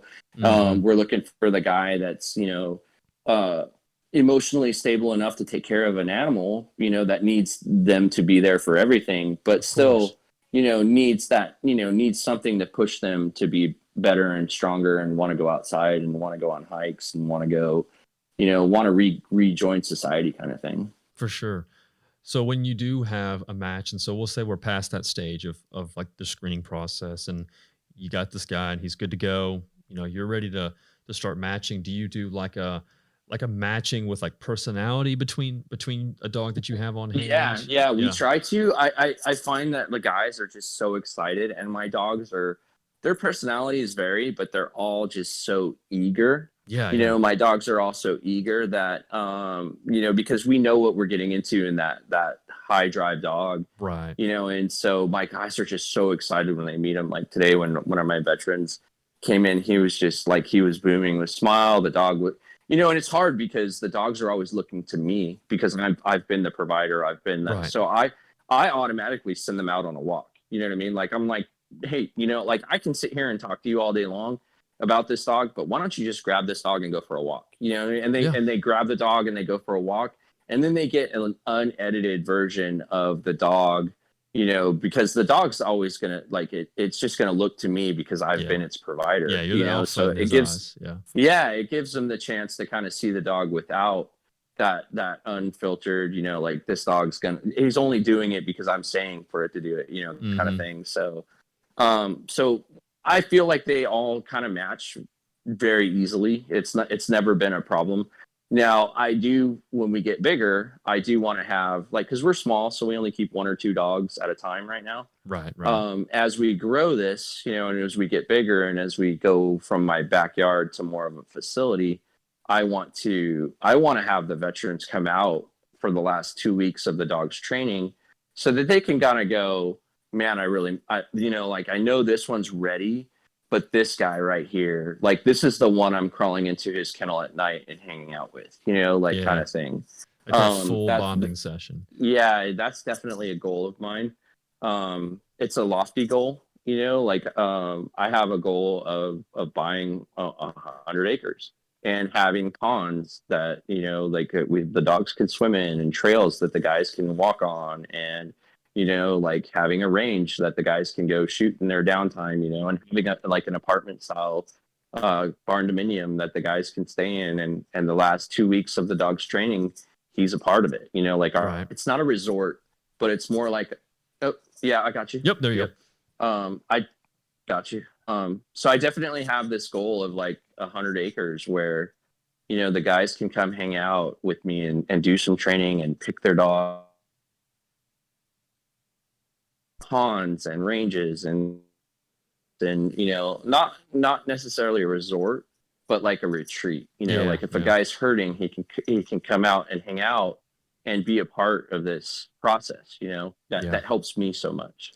Yeah. I mean, and it's kind of like a second hand, so you can also see how they do and how they handle, and then, you know, they're getting the full experience. So they're getting 2 weeks of like, hey, this is what it's like, you know, this is the full-time job, and now they're kind of getting that full hands-on experience before they actually go home and stuff. Oh yeah, definitely. Because having a service dog it's a life changer, not only in that it's a good life changer for you, but you're going to be highlighted, and you're like, I can't walk to the airport without being stopped 15 times, you know, oh my God, that's such a pretty dog, or can my child pet your dog, you know? And so it kind of forces you to be like, you know, this ambassador. Like when Barn and I walk through the airport, I look at ourselves as ambassadors for our program.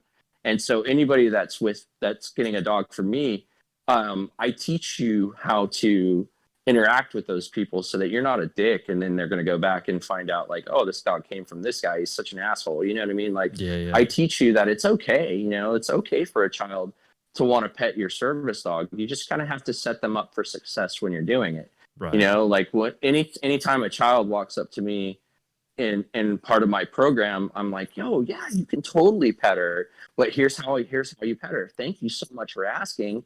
Now let me make her do her procedure so she knows it's okay to be pet. Yeah. And then I have her sit down, I have her face me away from the child, you know, so that it's like the dog knows that she's allowed to be pet, because sometimes the dog will think, oh my gosh, she's petting me, I'm not supposed to be pet, you know, right now. But if I give her proper sequence to be pet, then she's like, okay, cool, you're allowed to pet me, you know, kind of thing. And I teach that to the veterans. Yeah. And having them out for that 2 weeks would be huge, because, you know, right now it sucks if you're not local. I got to put you up in a hotel, you know, I've got to put you up in a hotel, you know, and then there's the expenses that go with that. So if there's any grant writers out there that are listening to this, we are desperately trying to learn the grant world. So if you have any grant information, please reach out through the website, and we would love to hear from you, because we have lofty goals, you know. Yeah. I live in Nashville. Property's expensive. Yeah. It's going to cost us probably $1 million to build the facility that we want to build, you know. Right. So like, even with like with housing a veteran locally or something like that, do the like the local, you know, like, you know, any kind of local housing or anything like that, whether it be not apartment, but like a hotel or anything, like they don't have any programs, they don't want kind of cooperate with you or kind of find some kind of like discounted fee for, dealing with you guys since you're doing yeah, something? I've thought about like trying to rent like a studio apartment, Mm-hmm.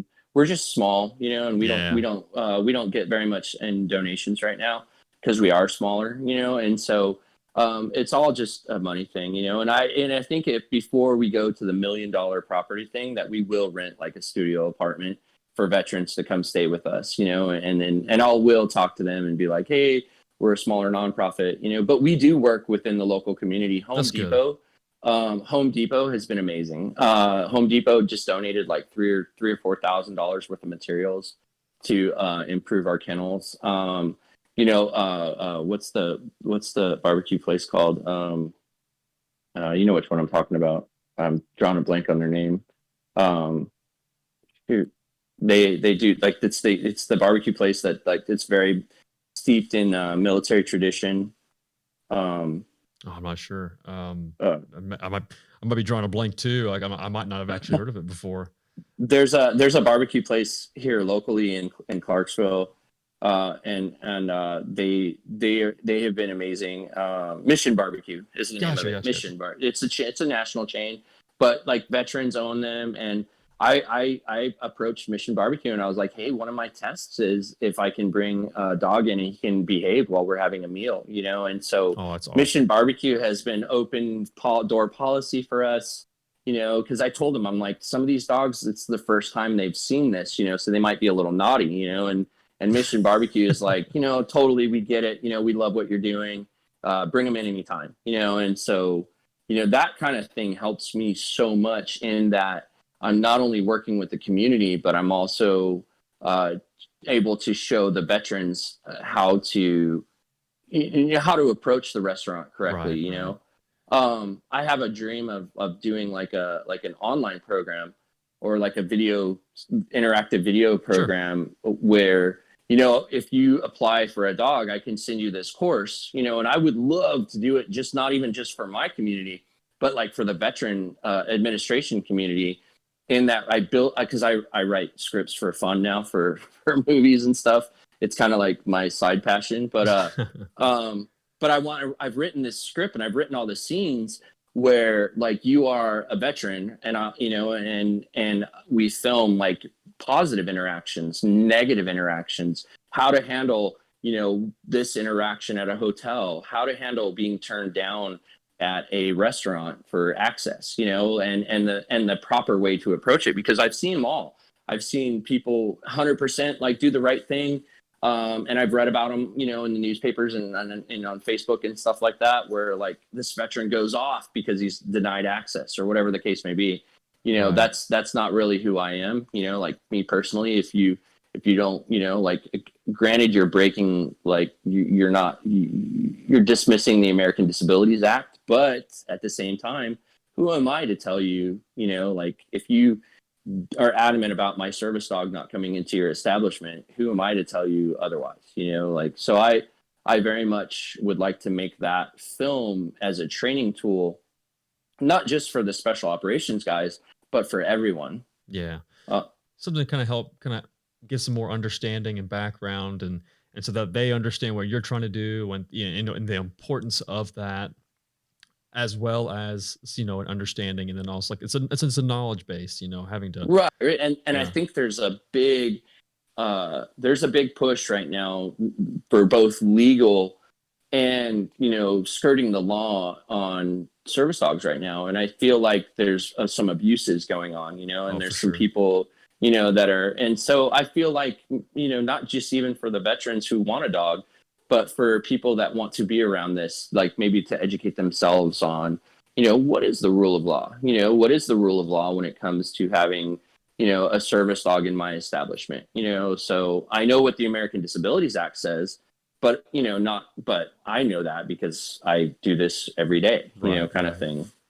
I do feel like having a service dog is in jeopardy right now. I think that because of some of the abuses that are being carried out by people just slapping a vest on their dog and saying it's a service dog, I think they're very much putting the guys who go through require it, need it. Yeah, that go through the process, that go through the training, that come through us. We have a social worker on staff who interviews and makes sure that they're in a place where they're ready for it and helps them get their prescription for this dog, you know. And I feel like those guys are definitely at risk to lose this asset that they have with them every single day that makes such a huge impact in their life because others are abusing it. You know, like people are taking their dogs to the airport that are pregnant.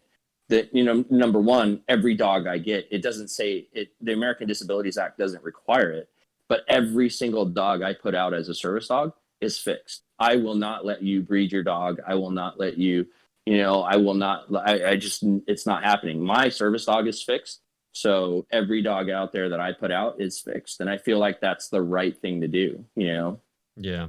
And I totally understand what you mean too about people abusing that. And like you said, slapping something on just to get their dogs. They can go with them in places like, you know, Or fly with them. Yeah. Or, fly with them, you know, it bums me out, man. Yeah. Cause then it's kind of I want to say it smears the name, but in a way it does, you know, it kind of, it gives a bad outlook of like, you know, because then if it makes it too easy for people, I don't know, it's kind of like a gray area too. So it's like you don't want it to be a difficult thing to obtain because you want people who need it to be able to, you know, obtain it. But at the same time, you know, when you do that, then you open the doors for people who are going to abuse it. And they do abuse it. You know, there's always going to be someone, and, you know, it's always that 10, you know, Yeah. I don't want to say 1% because I think it's more than 1%, but you know, I think it's more than 1% as well. I think it's way more. Yeah. So like, man, because I deal with service dogs on a regular basis. Yeah. I get the constant bombardment from Facebook ads about, hey, you can legally take your dog anywhere, you know, and it just, and I'm like, okay, I get it, dude. But I'm just like, oh, stop, you know, like stop showing me this ad, you know, like you don't want to enable bad people to, you know, have bad outlook and then do these things. And then it gives a bad name to all service dogs and then outlets and then, you know, the requirements you guys need and stuff. And so, you know, because all it takes is one bad experience with someone bringing in a quote unquote service dog.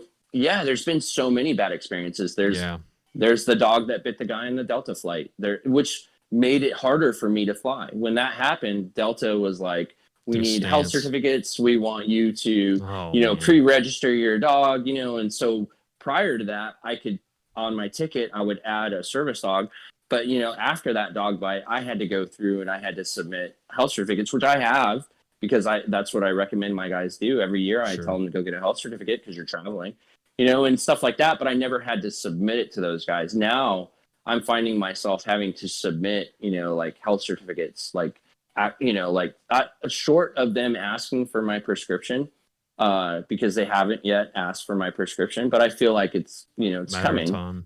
Yeah, it's like asking you for your it's like asking you for your Viagra prescription. You know what I mean? Like that's basically what it would be, you know. And so, you know, I'm kind of just dealing with it for now. And I have some friends and that have asked me to, you know, testify in Congress and stuff like that on dogs, and hopefully that happens so that maybe we can make a difference in some of these dogs' lives and these people's lives. Absolutely. So we'll kind of start wrapping up a little bit with Second Chance K9. But so obviously, you know, when you were obviously very passionate about this, and this is your mission, stuff like this, and this is your goal right now. And I'm sure you've had a lot of success stories too that just helps drive home as well, and that's a good selling point too for other people, and like, you know, funding and getting grants, hopefully, you know, in the near future. But so when you are able to match your veteran with somebody, are you able to like stay in touch and then get like, you know, stories, or whether it be Instagram? Oh, absolutely. You know? Oh yeah. We stay in touch over social media. We have email chains. Yeah, we have email chains that we like. I constantly am asking for updates.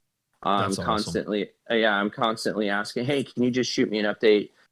We have a Patreon. We just signed up for a Patreon where awesome. I don't like to put like my veterans stuff out on social media. Yeah. I feel like that's kind of a privilege. And so for you to like, I only put those out on Patreon, and I clear it with my veterans. I'm like, hey man, can I put this out on our Patreon page so that, you know, people who are directly, you know, monthly supporting us can hear your story. And I feel like that's it. I'm not trying to be like snotty, but I feel like it's almost a privilege you know, and so by like, if you want to be if you want to hear these stories, then, subscribe to Patreon. It only costs like a coffee, it costs like $5, like to subscribe, and it helps us so much, and so I love to hear from my veterans. And some have fallen off the map, like some are like off doing their thing.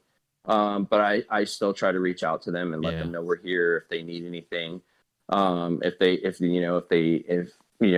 always here for them to return for training and everything. Yeah, absolutely. So with especially, go ahead. I'm sorry. Especially when we get the property, like, and if any of my veterans want to come out and just do some retraining and hang out, like, definitely, because then it won't cost us anything. We'll just have you. In fact, I'll put you to work. You'll be cleaning up dog poop with me, like so. But yeah, that's kind of like that's how we stay in touch. Very cool. So, and just for people who maybe don't know what Patreon is, it's kind of like a subscription program, and it's kind of like a way for you to like connect and then like get your resource out for people, and then but at the same time, it's able for for them to donate to kind of help you fund your projects, right? Oh yeah, so I'm so much more like we love it when people donate on the website, and we respond and we try to like communicate with you and stuff. But it's kind of a one-way channel donating on the website. We just get an email telling us you donated. But with Patreon, when you donate on Patreon, I can interact with you. I can message you. I can send you pictures. I can send you stickers, and stuff like that. Gotcha. So Patreon is kind of, I'm happy to take a donation from any source that you want to send it. But my favorite way for you to donate, if you wanted to support Second Chance K9, is to donate through Patreon, because I get to interact with you, and granted, some of it is our admin interacting with you, but I jump on there multiple times a week, and I'm there to hear your stories about your dogs. I'm there to, help you with training tips. I'm there to, and to give you the updates. And part of it is I try to tell a story a week about, my experiences under the dog handler. And so it's just this really cool tool that, while you're giving to me, I get to give back to you. Yeah, it's interaction too. So it's even though like you just said, but that's really cool. So I honestly I'm not too familiar with Patreon myself, but that's a that's a really cool way though. Like so it's like you said, it's a way for you to interact with people who do help and donate and get money to you guys, because it's a way for you to kind of like it's almost thank them for everything. So you provide a cool story, and then like you said, it's more than just an email saying, hey, such and such just donated money. That's a really good aspect to look at it too, and that way it's being used for something, and you guys are a nonprofit, and you're seeing what you're putting your money towards right there in front of you. Very cool. Oh yeah, and I and before I'll post on social media and like do just a general blast on social media, Patreon always 100% gets updated first, and they get updated, like the best. And, my goal is like with the property again, like once we have this property, to do Patreon events, like, hey, we're going to do dog walking day, like if you want to come wherever you're coming from, like we'll find you, local hotels to stay at, and you could come out to the property and do dog training day, and I'm kind of taking lead from some of my mentors, that have Patreons and stuff, and being and kind of emulating what they're doing is kind of how I'm being successful. Gotcha. That's really, man, it's pretty, I mean, it's just really impressive. And it seems like you've just taken a really cool approach and a refreshing approach too. I mean, like, I guess for me, I don't really see many people finding a way to interact and give back in that kind of way.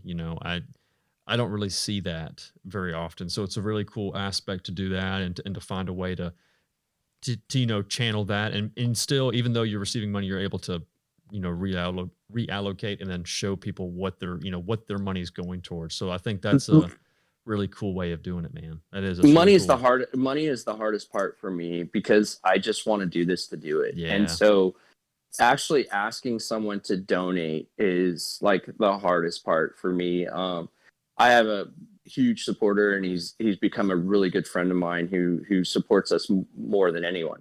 And I'm constantly like, every time he sends money, I'm calling him an asshole. I'm like, listen, you asshole, like you just donated, you know what I mean? Stop. I need to spread the love, And he's like, shut up and take my money. I have it and I want to give it to you, you know, so shut up and take my money.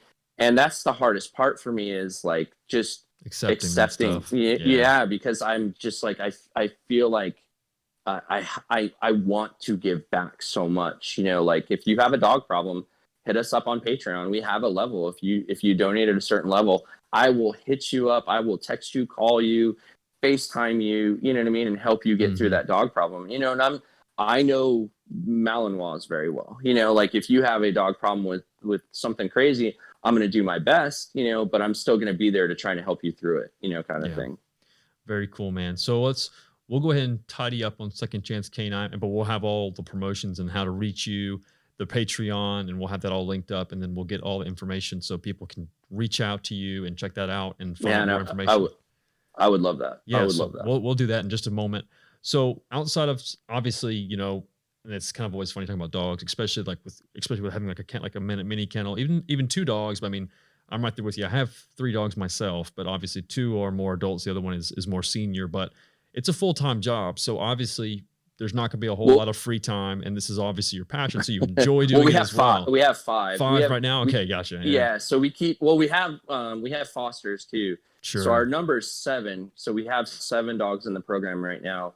2 are in foster and 5 are here at the program. And what we do is, if we get a younger dog, we put it in foster until it's able to reach that age. So we have 7 total right now. Very cool. So when you do, and that's another cool aspect as well, and that's another way people can help, and we'll get to that in a moment. But what is something that you like to do outside of Second Chance K9 to kind of just, you know, decompress, or, you know, obviously, like I said before, like, you know, this is your passion. This is what you really, really enjoy. And I can tell, I'm sure everyone else can tell that you're just gung-ho about this. But is there anything that you like to do outside of that? Or, you know, whether it's like fishing or, you know, hiking? You know, I'm a big outdoorsman. Like if you go to some of my, like I teach, like I take my, all my knowledge from special forces and I teach that stuff. That's a whole different podcast. Okay. But like, cool, if you go to my my Second Chance Med page or my 2C Med page, you'll see like my trucks, you know, and you see them every once in a while on the K9 page when I'm traveling. But like, I'm a big I would say more outdoorsman. I love to go up in the mountains and just be the solitude and the quietness.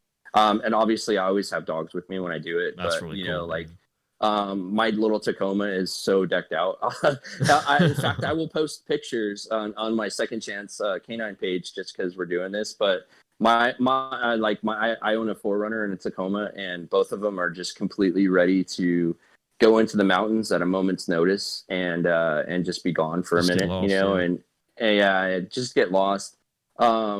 Veterans projects are huge for me. You know, like I'm so passionate about our community that I just recently wrote a documentary called Healing Road, and writing for me is very cathartic, and so I like to do the writing. And I'm lucky enough that I work with a production company here in Nashville called Evolve Studios, and we have a program that I wrote and that Evolve is producing called Healing Road, and we're basically trying to make a documentary about veteran empowerment, and that's a big passion, even though it's still work, kind of. It's a huge passion for me, like just to see the difference that we've made in veteran lives. It's probably gonna, like, I'll have to send it to you, man, so you can watch it. We're not sharing it on social media or anything yet, because we are talking to like some bigger networks, and we want to make sure that they have the first right to kind of social media them out. But man, it's such a cool project. You'll love it when you see it. It's all about not just my healing, but you know, the people that have been such a big part of my life's healing. So writing that, even though it's work and it's not like 100% relaxation, that to me is I kind of get lost in writing those scripts. It's a good release, you know, and it's a great release for me.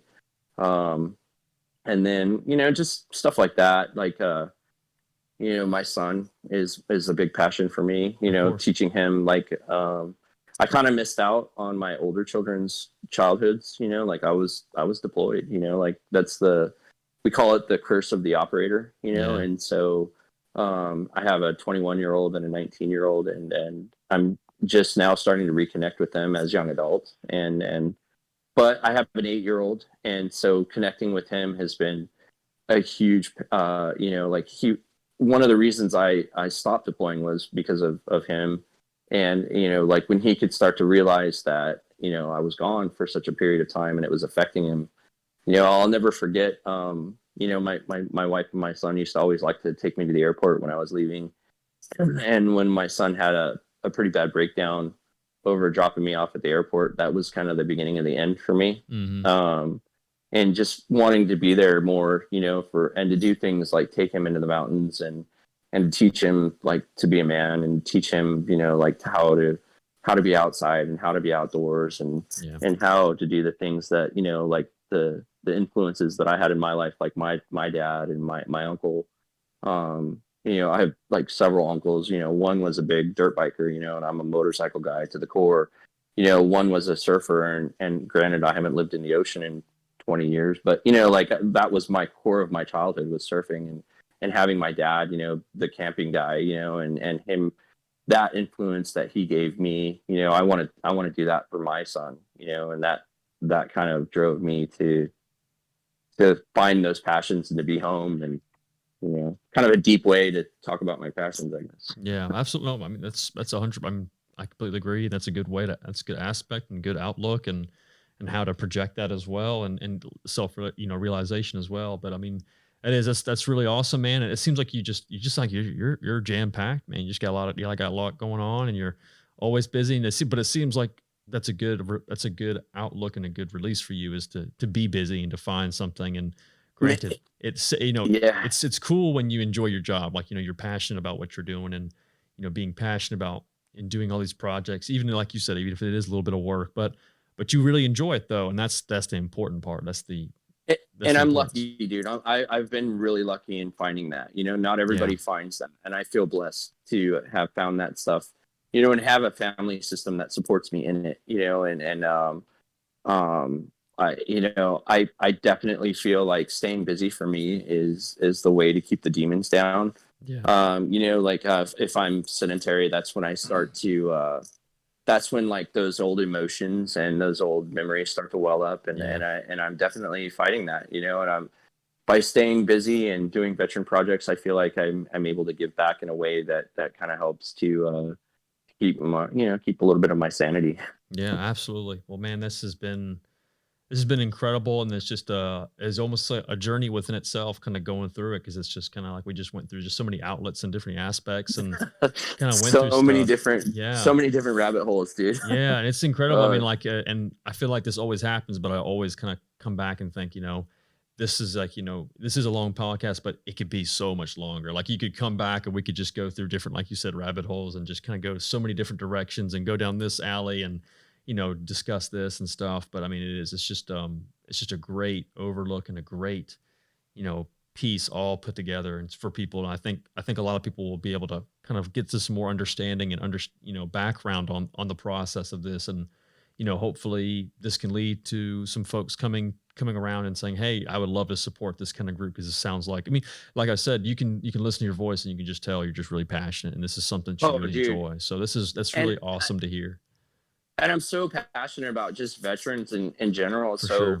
If it's not dogs that you want to support, man, hit us up, because we have a ton of friends in the veteran community that are just doing just as amazing stuff, if not more amazing than what we're doing, and I will definitely, if that's what you're after, I will find you a vetted, I know where the money goes kind of crew, because there are a lot of places where I'm kind of like, do I want to put my money in that nonprofit, and I will definitely, definitely.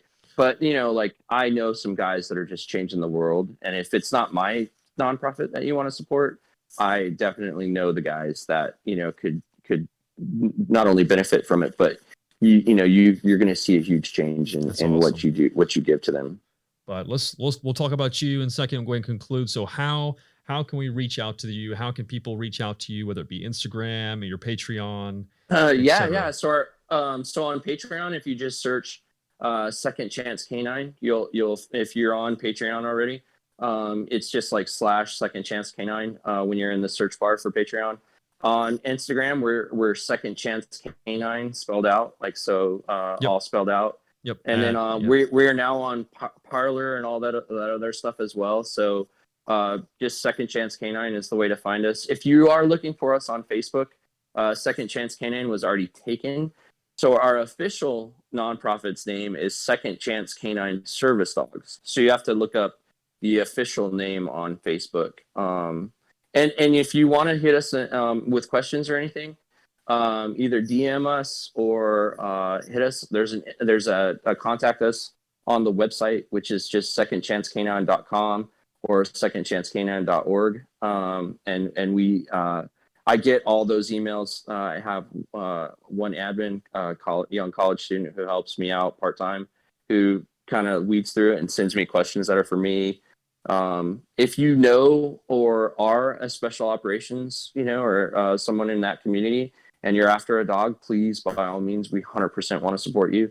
So send us an email so that we can start the process. No lie, it's a long process. And since we're small, you might wait just a minute for a dog because we want to make sure that we're doing the right dogs with the right guys and stuff like that. But I promise you the wait will be well worth it.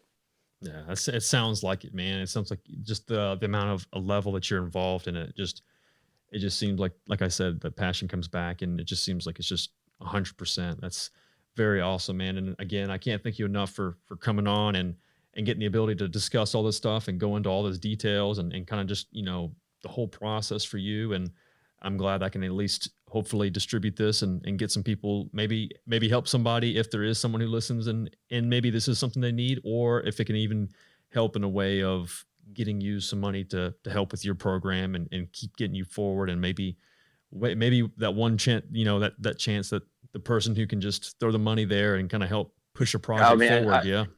I'm so thankful for guys like you doing this stuff, because while I'm passionate about my stuff, I just don't have the ability. This gets us out there, and I'm truly appreciative of that ability to get out there. If you are a millionaire and you want to buy us a facility, please hit us up. We would love. Or if you own a bunch of property in Tennessee in the greater Nashville area that you're not using and you want to donate it to us, man, we will make the baddest ass facility, and you can come out and hang out with veterans all you want, and hang out with dogs, and we will honor you in every way we know how. So that's awesome. Just throwing that out there, because you never know. You really don't. Well, again, man, thank you, Travis. Thank you so much for giving me your time, your evening and stuff like this to cover this. And I'm looking forward to getting this posted, and I'm looking forward to kind of hopefully working on some projects ourselves with each other. Man, I love it, dude. And then we've been talking about a t-shirt, and I can't wait to throw some pen to paper on that and make some cool stuff. Because in the end, we just want to do cool stuff. Yep, absolutely. Thank you again so much. That is episode 18 with Second Chance K9 and Travis, and we'll have everything linked up with all the information so you can check out those. So if you're like me, you hear something and it doesn't process mentally, you need something to click, you need something to see in front of you, we'll have it all up on the link tree on Instagram. We'll have it attached to the actual podcast episode as well, and we'll find a way to have it linked up so it's a little more distributed.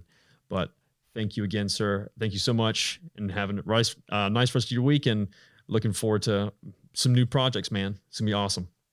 Brother, thank you so much. We'll talk to you soon, man. Absolutely. And I appreciate everybody who listens to this. I appreciate you guys too, because it's been a long podcast. Oh yeah, it's a journey, but it's been a fun journey, and it's again, I think it's definitely really, really awesome. And what you guys are doing is really cool. It's really cool to hear stories like this. Dude, I'm stoked.